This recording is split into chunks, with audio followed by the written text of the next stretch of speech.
So I recently sold a condo in an area of Los Angeles called Monterey Hills. Here are some photos taken right from the listing. The condo was in spectacular condition, but what I thought was even more spectacular was how well this place actually fits the criteria of a lot of people I meet moving to the LA area. So today I'm going to go over what's special about this location, cost of housing, what kind of people you'll find living here, and a few of my personal thoughts so that you'll know if moving to Monterey Hills is the right move for you.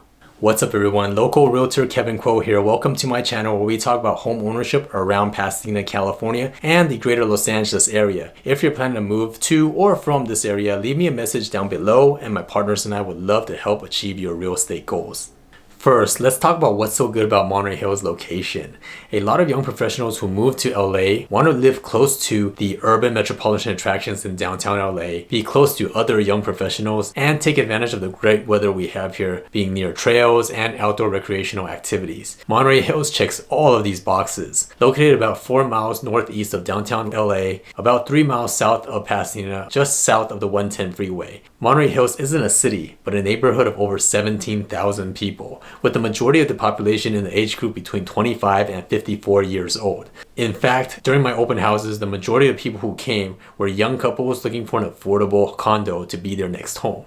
Within 15 to 20 minutes, you can commute to major employers located in the finance and professional districts in downtown LA, Pasadena, Glendale, medical, tech, and school institutions like Caltech, Cal State LA, USC Keck Medical Center. Enjoy concerts and sports events at Dodger Stadium, Rose Bowl in Pasadena, great food scene in Old Town Pasadena, Koreatown. The list goes on and on. If you're into sports and hiking, you're right next to Arroyo Seco Park and two great hiking destinations, Ernest Debs Regional Park and Elephant Hill Open Space Park. The streets here are wide, green, and very well maintained. There are designated open space areas everywhere, and you'll frequently see wildlife from the local regional parks just walking around.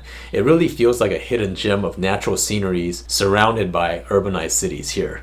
Keep in mind, even though you're minutes away from major attractions, there's only a local supermarket and no large shopping centers within the neighborhood. Public transportation is not convenient here. There are no restaurants on the hillside, so you'll still need to drive to buy daily items from nearby cities. Also, I personally found the on-ramps getting onto the 110 freeway kind of annoying. Traffic on the 110 is very fast, and the ramps along the 110 freeway are very short. You're basically getting onto the freeway from a stop sign, and you really need to be watchful of traffic every time you use the ramp to get onto the freeway.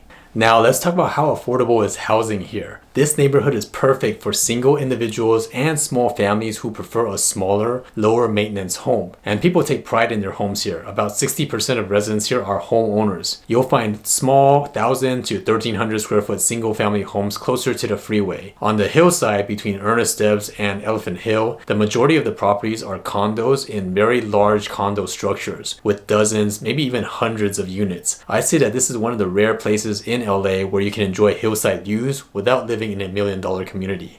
I'm glad to say that Monterey Hills is one of the more affordable neighborhoods compared to the neighboring cities in the area. Median home price here is around $668,000.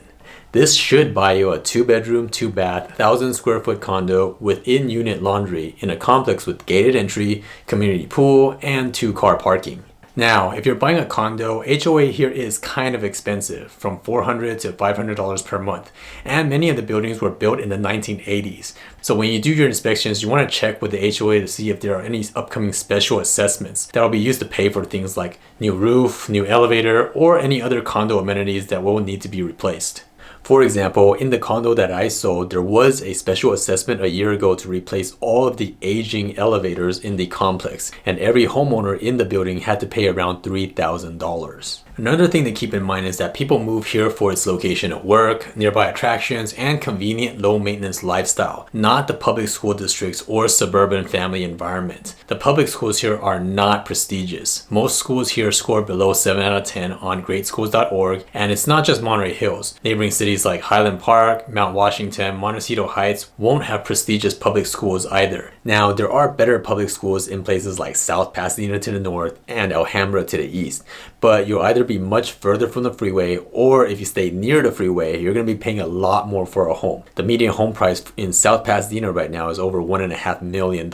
It's also not ideal if you have a big family or need lots of house space. Many of the lots here are small, only around 5,000 square feet, and it's very rare to see homes larger than 2,000 square feet here, which is probably why even though the majority of the people here are ages 25 to 54, more than half are married without children.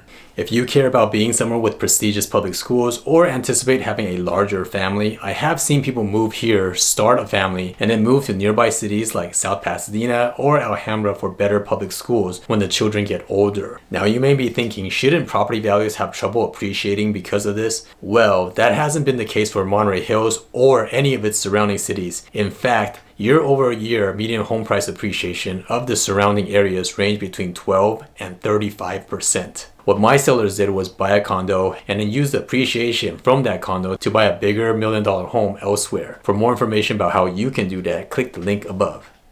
So what do you think about Monterey Hills? Can you see yourself living here? If you'd like to come check this place out, or you're planning to move into the greater Los Angeles area, leave me a message down below and my partners and I would love to help achieve your real estate goals. Check out my other videos about living around Pasadena and the greater Los Angeles area on my channel, and subscribe to get updates on all new videos every time one comes out. Until next time, goodbye.